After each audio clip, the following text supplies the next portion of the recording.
Capítulo 18. Dar testimonio. Lectura bíblica. Hechos capítulo 9 versos 19 al 21, capítulo 22 verso 15, Primera de Juan capítulo 4 verso 14, Juan 1 del 40 al 45, capítulo 4 verso 29 y Marcos capítulo 5 verso 19. Número 1. Lo que significa dar testimonio. ¿Cuánto tiempo dura la luz de una vela? Obviamente hasta que la vela se consuma, pero si con ella encendemos otra, la luz duplicará su intensidad. ¿Disminuirá la luz de la primera vela por haber encendido la segunda? Claro que no. ¿Qué pasaría si usáramos la segunda vela para encender una tercera? ¿Acaso disminuirá la luz de la segunda? Ciertamente que no disminuirá. La luz de cada vela durará hasta que dicha vela se haya consumido, pero cuando la primera vela se apague, la segunda todavía permanecerá encendida, y cuando ésta se consuma, la tercera continuará alumbrando. Lo mismo sucederá si encendemos 10 o 100 o 1000 velas. La luz nunca se apagará. Este ejemplo es una ilustración del testimonio de la iglesia. Cuando el Hijo de Dios estuvo en la tierra, Él encendió la primera vela, y desde entonces se han encendido más velas, una tras otra. Durante 19 siglos, la iglesia ha brillado como el resplandor de las velas. Cuando una vela se consume, otra ha comenzado a brillar en su lugar, y este proceso continúa aún en nuestros días, pues de la misma manera en que la salvación jamás se ha detenido, el fulgor de la iglesia nunca ha cesado de brillar en la tierra. Algunos encendieron 10 velas, otros 100, pero las velas se han venido encendiendo una tras otra sin interrupción y la luz continúa resplandeciendo. Hermanos y hermanas, ¿desean que vuestra luz perdure o desean que ella se apague cuando su vela se haya consumido? Aquel que nos encendió lo hizo con la expectativa de que la luz no se extinguiera al finalizar nuestro curso sobre la tierra. Todo cristiano debe esforzarse al máximo por hacer que otros reciban la salvación. Debe empeñarse en testificar ante los demás y conducirlos al Señor, a fin de que tal testimonio continúe presente en esta tierra de generación en generación. Es lamentable que la luz de algunos se apaga y su testimonio personal cesa. Esto es muy lamentable. La iglesia se ha propagado por generaciones. El testimonio de algunos continúa mientras que el de otros cesa al carecer de descendientes. La luz de una vela solo puede brillar mientras ésta permanezca encendida. Asimismo, el testimonio de una persona solo puede durar mientras ella todavía viva. A fin de que dicha luz continúe alumbrando, otras velas deberán ser encendidas antes que la luz de la primera vela se haya apagado. Por tanto, la segunda, la tercera, la centésima, la milésima e incluso la 10.000ª vela seguirán propagando esta luz. Esta luz continuará para siempre y se extenderá por todo el mundo. Dicha propagación no hará que la luz de cada vela mengüe, pues no sufriremos pérdida alguna cuando testifiquemos. Más bien, esto hará que nuestro testimonio perdure. ¿Qué significa dar testimonio? En Hechos 22:15, el Señor envió a Ananías para que le dijera a Pablo: porque serás testigo suyo a todos los hombres de lo que has visto y oído. Esto nos muestra que nuestro fundamento para dar testimonio es aquello que hemos visto y oído. Uno no puede ser testigo de lo que no ha visto con sus propios ojos, ni oído con sus propios oídos. Puesto que Pablo vio algo con sus propios ojos y escuchó algo con sus propios oídos, Dios le encomendó ser testigo de lo que había visto y oído. En Primera de Juan 4:14 se nos dice en qué consiste dar testimonio. Y nosotros hemos visto y testificamos que el Padre ha enviado al Hijo como Salvador del mundo. Una persona es testigo de lo que ha visto. Gracias a Dios, ustedes han creído en el Señor. Ustedes han tenido un encuentro con Él, han creído en Él, le han recibido y lo han hecho suyo. Ustedes son salvos, han sido librados de vuestros pecados y han recibido el perdón y han obtenido la paz. Habiendo creído en el Señor, ¿cuánto os regocijáis? Este gozo es algo que jamás habían poseído. Anteriormente, cuán pesada era la carga del pecado que llevaban sobre vuestros hombros. Pero ahora, gracias a Dios, esta carga del pecado ya no existe. Hemos visto y oído algo. ¿Qué debemos hacer hoy? Debemos dar testimonio de nuestra experiencia. Esto no significa que debamos renunciar a nuestro empleo para dedicarnos a predicar. Esto significa que debemos ser testigos ante amigos, familiares y conocidos de lo que hemos visto y oído, conduciéndolos así al Señor. El Evangelio se detendrá si no continuamos dando testimonio. Es indudable que somos salvos, poseemos la vida del Señor y estamos encendidos. Pero si no encendemos a otros, nuestro testimonio cesará cuando nuestra vela se haya consumido. No debemos ir al encuentro del Señor con las manos vacías, sino que debemos traer a muchos otros cuando nos encontremos con el Señor. Los nuevos creyentes tienen que aprender desde el comienzo a dar testimonio y a traer a mucha gente ante el Señor. No seamos negligentes en este asunto. Si un creyente no da testimonio de su fe desde el comienzo, después de unos pocos días formará el hábito de no decir nada y costará mucho esfuerzo cambiarlo. El día que creímos en el Señor por primera vez, gustamos de tan vasto amor, recibimos un Salvador maravilloso, una salvación muy grande y una tremenda emancipación. No obstante, todavía no damos testimonio de esto ni encendemos a otros con nuestra luz. Esto verdaderamente nos pone en deuda con el Señor. Número 2. Ejemplos de dar testimonio. Analicemos 4 porciones de la palabra, las cuales nos proporcionan muy buenos ejemplos de cómo testificar. A. Ir a la ciudad a decirle a los hombres. En Juan 4, el Señor le habló a la mujer samaritana acerca del agua de vida. Por medio de esto, ella comprendió que nadie en la tierra puede hallar satisfacción en otra cosa que no sea el agua de vida. Todo el que beba agua de un pozo, no importa cuántas veces lo haga, volverá a tener sed y nunca estará satisfecho.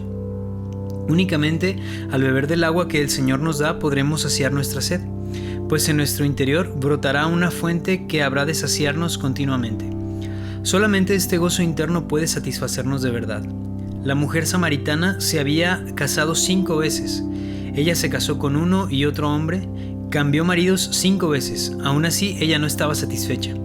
Ella era de aquellas personas que beben una y otra vez sin jamás hallar satisfacción, al extremo que ahora ella vivía con alguien que no era su marido.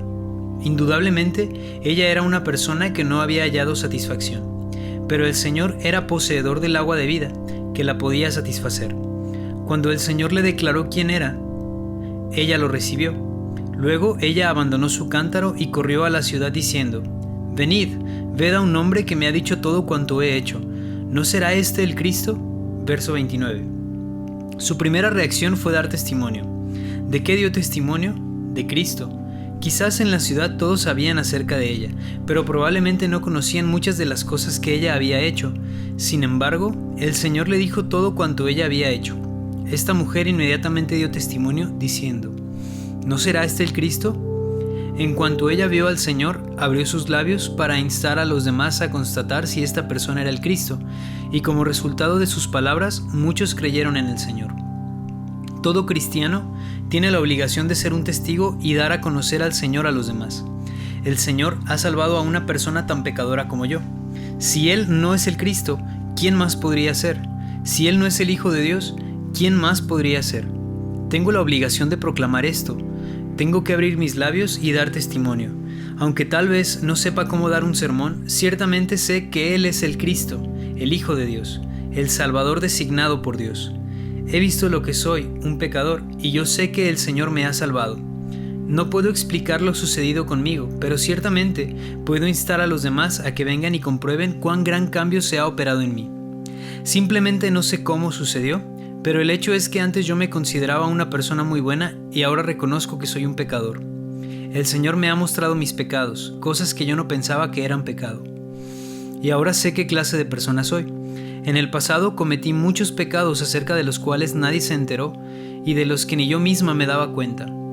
Cometí muchos pecados, sin embargo no los consideraba pecado. Mas he aquí un hombre que me ha dicho todo cuanto he hecho. Él me ha dicho todo cuanto yo sabía y me ha hecho saber aquello que desconocía. No puedo sino confesar que he tenido un encuentro con el Cristo y que he conocido al Salvador. He aquí un hombre que me ha dicho que el marido que tenía no era mi marido.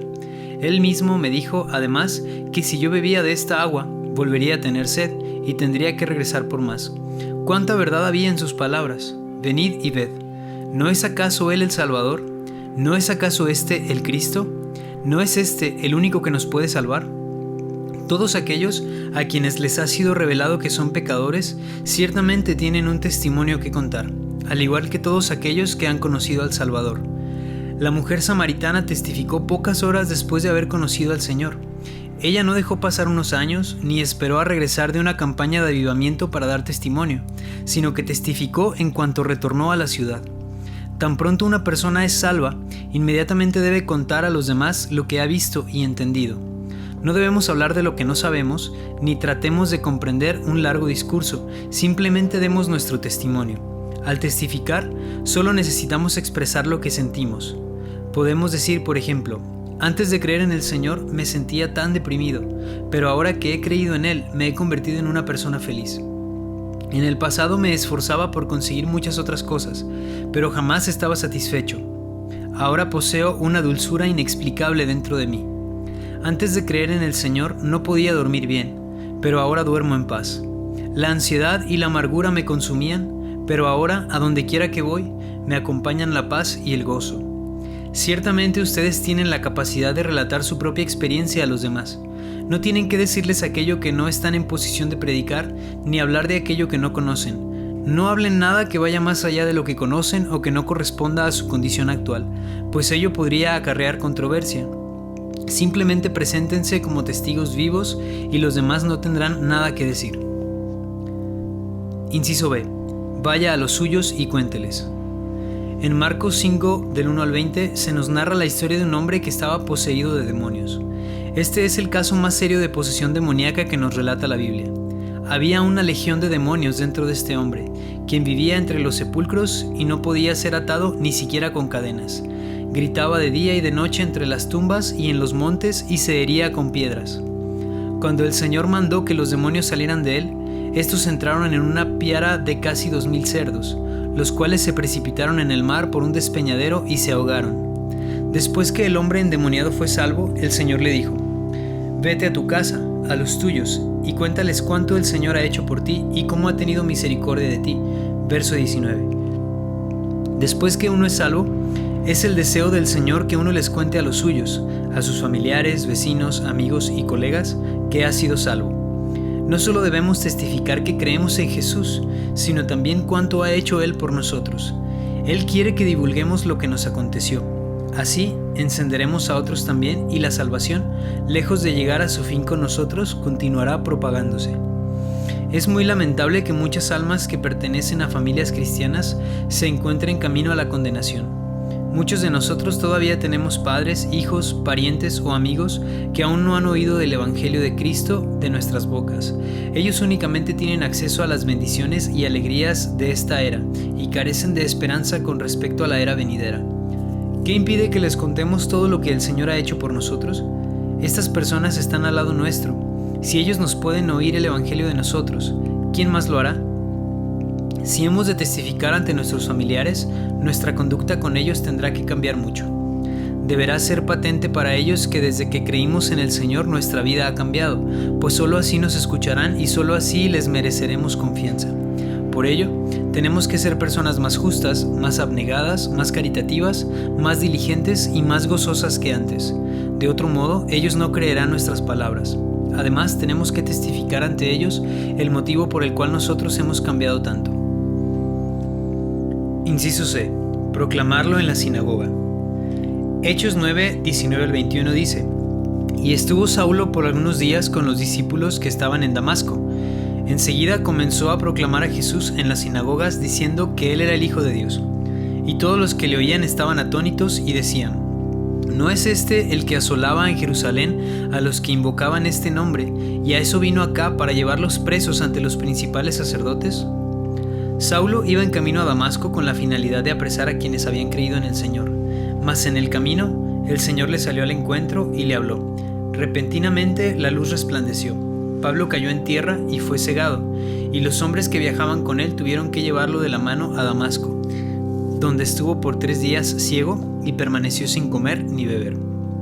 Al final de esos 3 días, el Señor envió a Ananías para que le impusiera las manos a Pablo, quien recibió la vista, se levantó y fue bautizado. Después de comer, recobró las fuerzas y Pablo comenzó enseguida a proclamar en las sinagogas, testificando a otros que Jesús era el Hijo de Dios. Obviamente, hacer esto no era nada fácil, pues anteriormente Pablo había perseguido a los discípulos del Señor.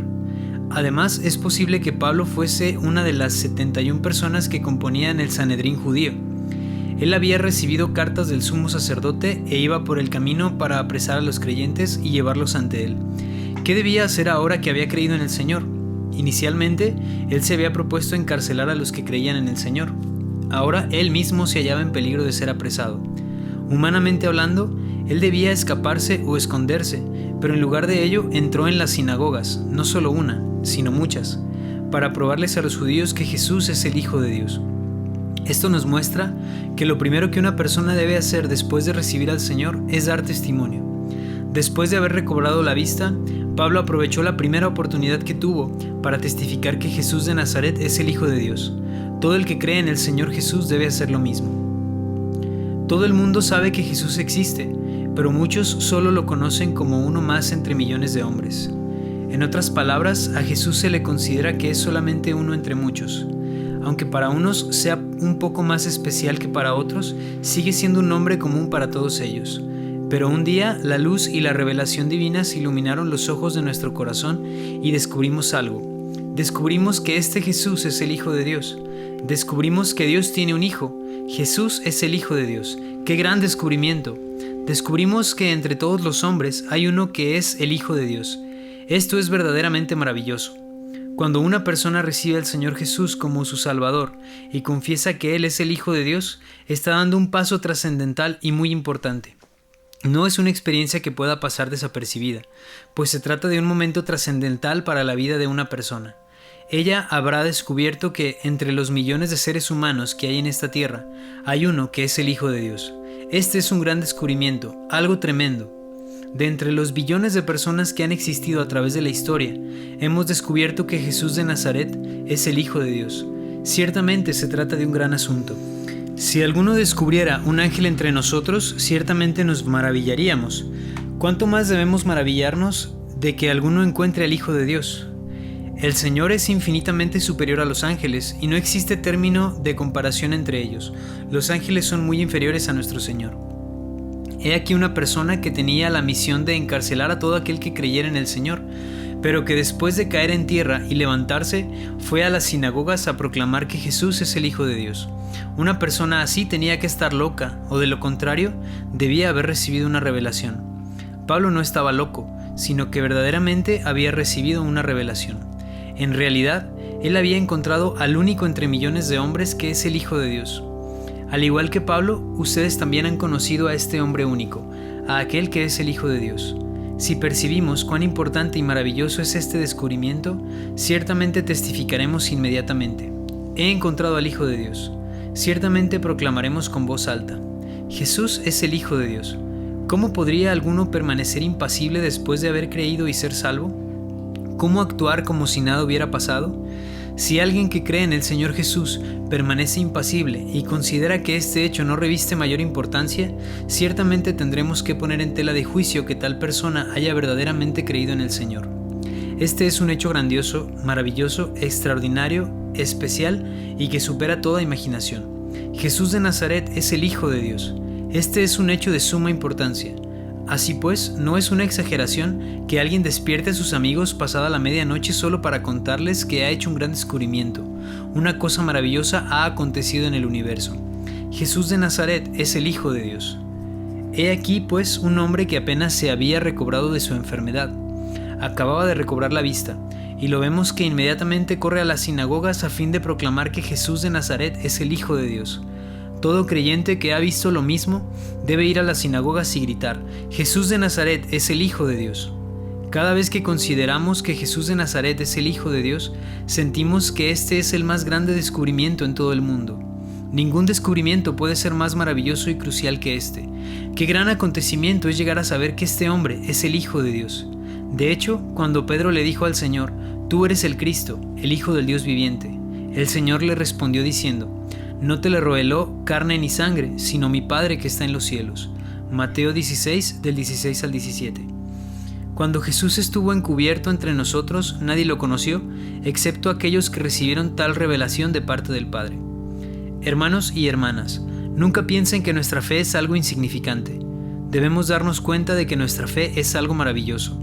Saulo tenía que proclamar esto en las sinagogas porque sabía que el descubrimiento que había hecho era maravilloso en extremo.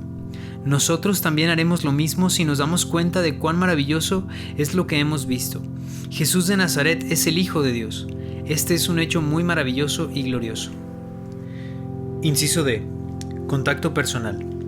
No solo debemos ir a la ciudad, a nuestro hogar y a las sinagogas a dar testimonio ante los demás de nuestra fe en el Señor, sino que además debemos dar testimonio de una manera muy específica y concreta.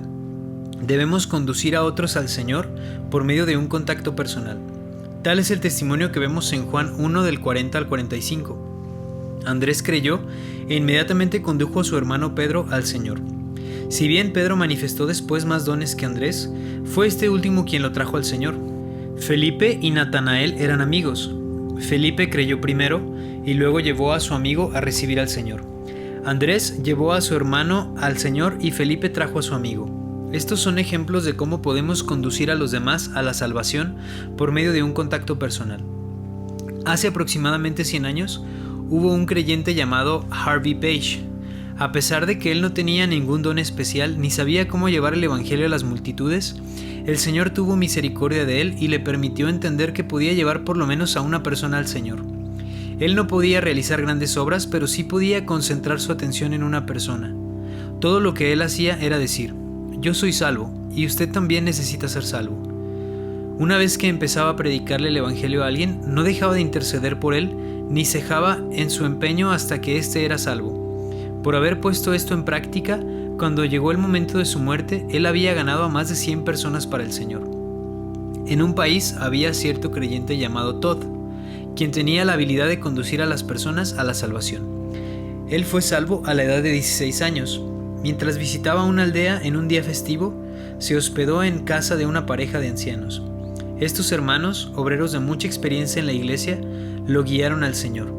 Este joven había vivido una vida desordenada, pero ese día se arrodilló a orar y fue salvo. En el transcurso de la conversación, este joven se enteró que el evangelio no se propagaba de manera prevaleciente en aquella región a causa de un hombre apellidado Dickens, quien rehusaba a arrepentirse. Cuando Todd escuchó esto, preguntó quién era este señor Dickens y le dijeron que este hombre era un soldado retirado de más de 60 años de edad.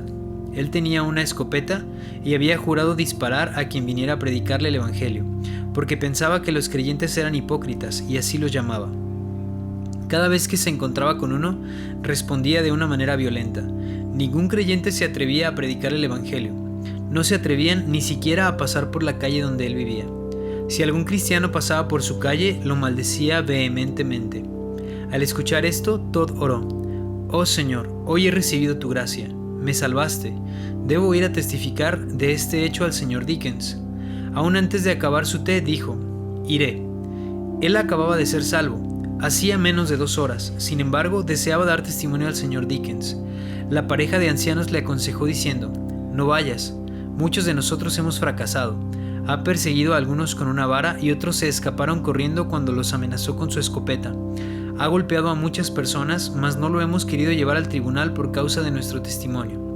Pero creo que esto lo ha hecho aún más atrevido». Todd dijo: «Siento que debo ir».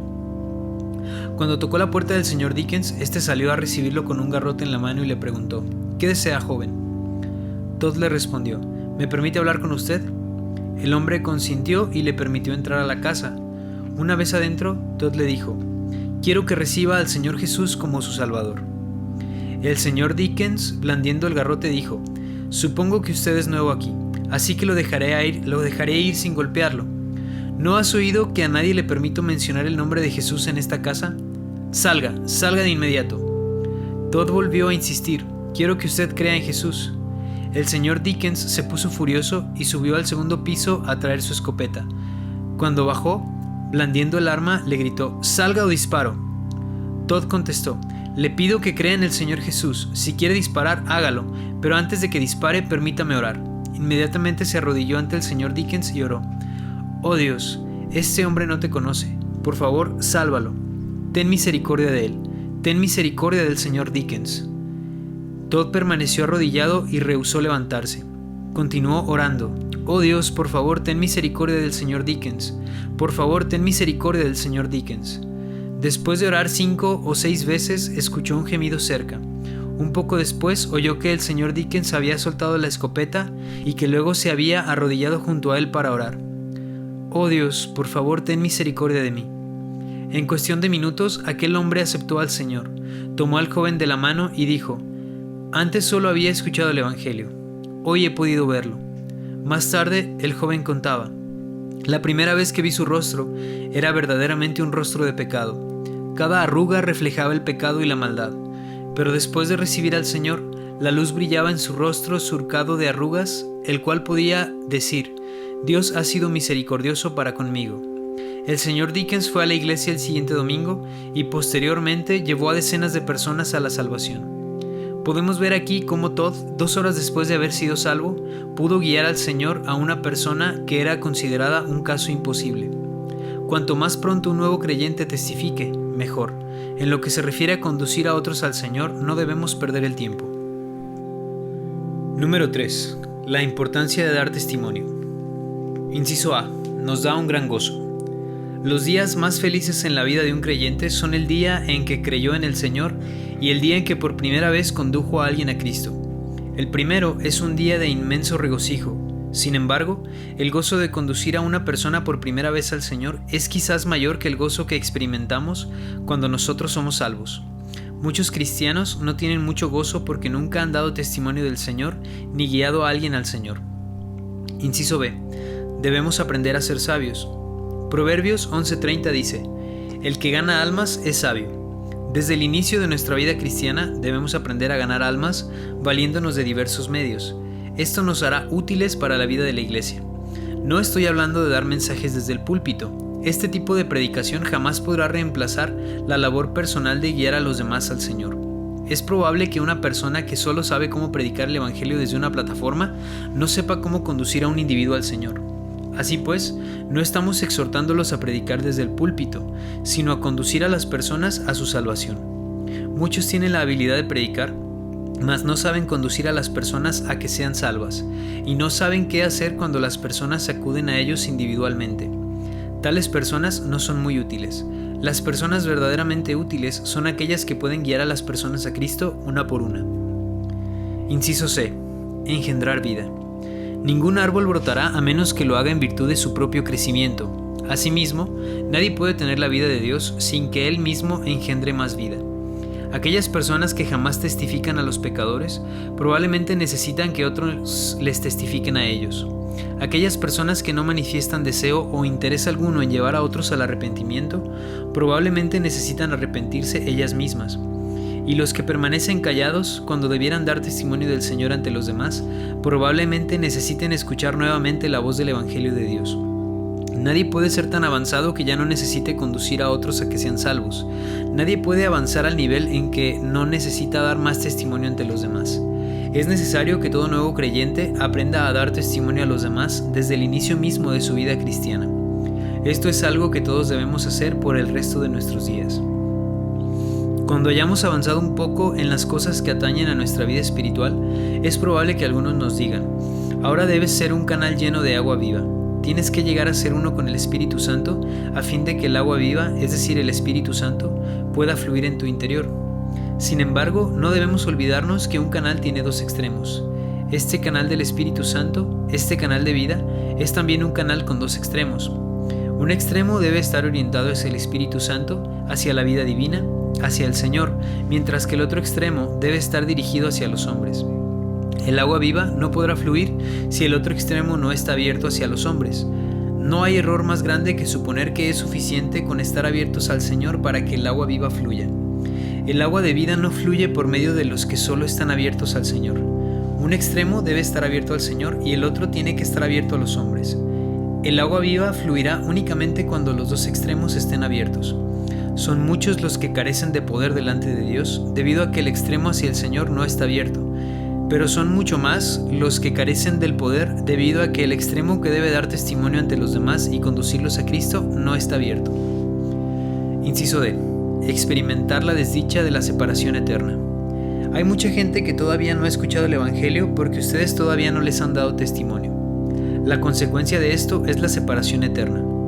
Tales personas no solamente sufrirán un alejamiento temporal, sino que serán eternamente separadas de Dios. Este es un asunto sumamente crucial. En cierta ocasión, un hermano fue invitado a cenar a casa de otra persona. Puesto que se trataba de un hermano bastante instruido y elocuente, durante la cena habló mucho sobre diversos temas intelectuales. A dicha cena también había sido invitado un vecino de edad avanzada, el cual no era creyente, pero que al igual que el hermano invitado era una persona muy culta. Así pues, ambos sostuvieron una larga conversación sobre temas intelectuales. Como se había hecho tarde, el anfitrión les invitó a pasar la noche allí y les asignó habitaciones que se encontraban una frente a la otra.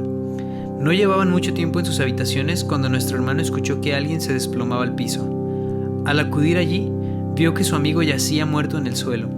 Mientras los demás acudían presurosos a la escena, nuestro hermano se lamentaba diciendo: si hubiese sabido que algo así había de suceder, no hubiese hablado con él de los asuntos triviales como los que estuvimos hablando hace un par de horas. Más bien, le había hablado acerca sobre cuestiones eternas. No dediqué ni siquiera 5 minutos para hablarle sobre la salvación. No le di oportunidad alguna de ser salvo. Si hubiese sabido lo que ahora sé, me habría esforzado por decirle que el Señor murió por él, pero ahora es demasiado tarde. Si mientras cenábamos le hubiese hablado de estas cosas, probablemente ustedes se habrían burlado de mí por hablar de estos asuntos en tales momentos, pero ahora es demasiado tarde para mi amigo. Espero que me escuchen ahora. Todos necesitan creer en el Señor Jesús y en su cruz. Hay una separación eterna, y esta separación no es un mero alejamiento temporal. ¡Qué tragedia! Una vez que se pierde la oportunidad, un hombre estará eternamente separado de los cielos. Tenemos que aprovechar toda oportunidad que se nos presente para dar testimonio a los demás. D.L. Moody era muy hábil cuando se trataba de conducir a otros a su salvación. Él se había propuesto predicar el Evangelio a por lo menos una persona todos los días, aun cuando predicase desde el púlpito ese día. En cierta ocasión, después de acostarse, se acordó que ese día todavía no había predicado el Evangelio. ¿Qué debería hacer? Se volvió a vestir y salió de nuevo a buscar a alguien a quien le pudiese hablar. Cuando miró el reloj, se dio cuenta de que ya era medianoche y las calles estaban desiertas. ¿Dónde podría encontrar a alguien a esa hora?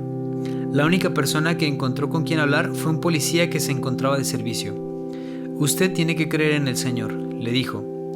El policía, que estaba de mal humor en ese momento, enfadadamente le contestó diciéndole: «¿No tiene usted nada mejor que hacer que tratar de convencerme de creer en Jesús a la medianoche?» Después de compartir unas breves palabras con él, Moody regresó a casa, pero el policía fue conmovido por lo que Moody le dijo. Días más tarde, el policía fue a visitar a Moody y fue salvo. Uno debe tomar la determinación de guiar a los demás al Señor inmediatamente después de haber creído. Todos debemos hacer una lista con los nombres de las personas que quisiéramos que fuesen salvas durante ese año. Si nos hemos propuesto cooperar en la salvación de 10 o 20 personas ese año, entonces debemos empezar a orar por ellas. No basta con orar de manera general. No debemos decir: «Oh Señor, por favor, salva a los pecadores». Esta clase de oración es demasiado general. Debemos tener una meta específica. Si queremos que 10 sean salvos, oremos por 10. Y si deseamos que 20 sean salvos, oremos por los 20. Preparen un libro en el que puedan escribir los nombres de los que son ganados a Cristo por medio de usted. Si gana uno, escríbalo. Así llevará la cuenta de los que han sido ganados para el Señor. Al finalizar el año, después de contar los que fueron salvos y los que todavía no lo son, siga orando por los que todavía no han recibido la salvación. Todo hermano y hermana debe poner esto en práctica. No es exagerado ganar 30 o 50 almas por año. 10 o 20 es lo normal. Al orar, debemos pedirle al Señor por un número específico. El Señor desea escuchar oraciones específicas. Debemos orar diariamente y aprovechar toda oportunidad que se nos presente para dar testimonio. Si todos predicamos el Evangelio y guiamos a otras personas al Señor, nuestra vida espiritual progresará rápidamente en pocos años. Tenemos que enarbolar la antorcha del Evangelio para que ella alumbre a todos los que nos rodean. Esperamos que todo creyente salga a encender a otros. Es necesario que nosotros proclamemos el testimonio del Evangelio hasta que el Señor regrese. Nosotros mismos no debemos estar encendidos sin encender a otros. Debemos encender más y más velas. Todos los días vemos almas que necesitan la salvación. Tenemos que esforzarnos por darles testimonio y conducirlos a Cristo.